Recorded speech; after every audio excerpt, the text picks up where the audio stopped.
next guest started his career in the bebop era, took center stage in the 1960s, and has remained at the center of pop culture and civil rights ever since.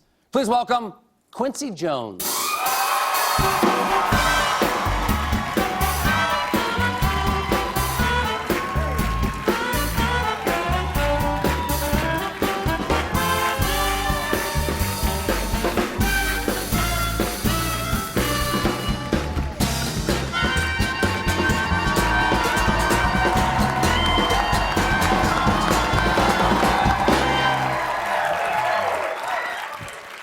Now, Mr. Jones, lovely to see you again. What's up?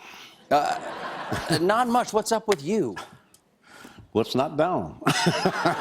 Now, because I've met you once before, I feel entitled to call you Q. May I call you Quee? Absolutely. How did you get started in music? Well, I was raised in Chicago. I was born in Chicago. And my... Hey, second city. Mm-hmm. But in the 30s, boy, it was no joke. No joke at all. My mother was left, they took her away in a straitjacket when I was 7 years old. So we were like street rats in Chicago, you know. And my father was a carpenter building homes for the Jones boys, who were probably the most notorious triple OGs, man, in the history of America. I'm doing a movie on it, because every day I saw dead bodies, Tommy guns, stogies, piles of money on the lights at Drexel Wine and Liquor, you know. It's unbelievable in the 30s. And how does that get to the music again? It's a fascinating story, but how does that get to the music? Gradually. Gradually, okay. Anything is better than this? Right, because what happened is in 1941, they made about $120 million. That's equivalent to $1 billion back then. What, this gang did? Capone, it was a black gang, the most notorious gangsters in the history of America. I'm doing a movie on it.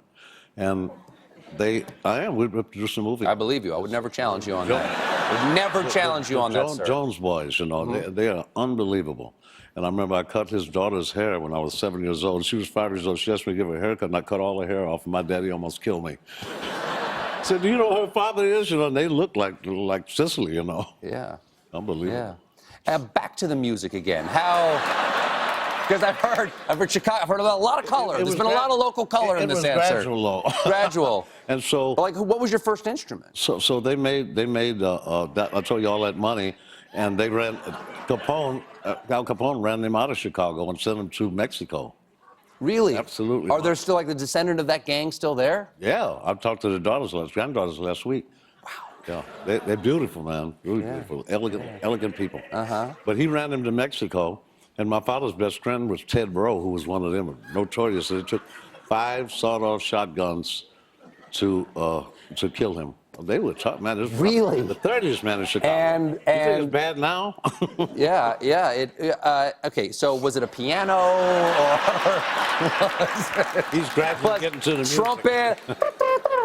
No, well, what happened is we went out there and we wanted to be baby gangsters like Rule Bremerton. It was Bremerton, Washington. Oh, so you want to be like made men of your own. Gangsters. We wanted to be gangsters. And then we went in an armory and we heard there was some lemon meringue pie and ice cream coming that Saturday. We knew everything. That sounds like gangster work, my friend. 11 years old. Going for the lemon meringue pie. You were OGs. 11:35, right on the dot. Ate up all the pie and ice cream.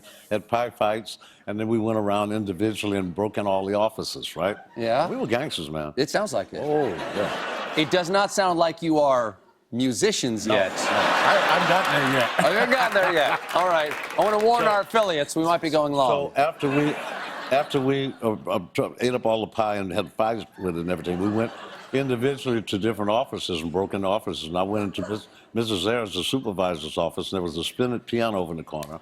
Piano. And I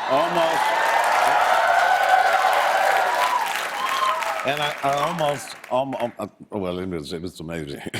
And I went over and I closed the door and something said, idiot, go back in that room and check that piano out. And I didn't know human beings played instruments, you know. I really didn't. And so I went over to that piano slowly and I touched it and every cell in my body said, this is what you're gonna do the rest of your life.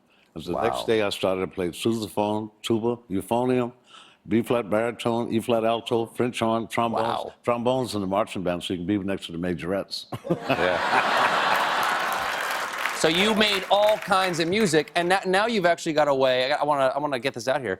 This is actually a way for all of us to hear music in a new way. You've got this thing, this is called the AKG N90. This is the Q. This is the Quincy Jones headphone. And, My daughter designed these. okay. Yeah. All right. Now, these headphones go for $1,500 a piece. Now, Wow. I understand that they're personalized to your own, the way you hear. Yes. I only can hear out of one ear. Can I get these for $750? We have another line coming out. Another line coming out? Yeah. We will accommodate it. Yeah. All right. Are these available now? Very shortly. I think they're available now, yeah. I've got one right here in my hand. So one assumes if I can get them, anybody can. That's right. And you've been listening to these yourself? Yes, it makes my soul melt. Really? Yes, no, that's nice. We put a lot of work into this, of what you want to hear. And, after all this time, you're really fussy about how you listen to stuff. With the stratas, you have EDM and disco and hip-hop down at the one strata. You have jazz and classical at the other one. All you have to do is just the side of the thing, do like that. Click it on. To change what the settings are to get it figures out what your ear likes. Oh, really? So it's got an EQ in it? No, it's nothing like it on the street. We just won first place at CES, Well, congratulations. Thank you. You know what? There is also nothing like Quincy Jones on the street. Ladies and gentlemen, the great Quincy Jones. We'll be right back.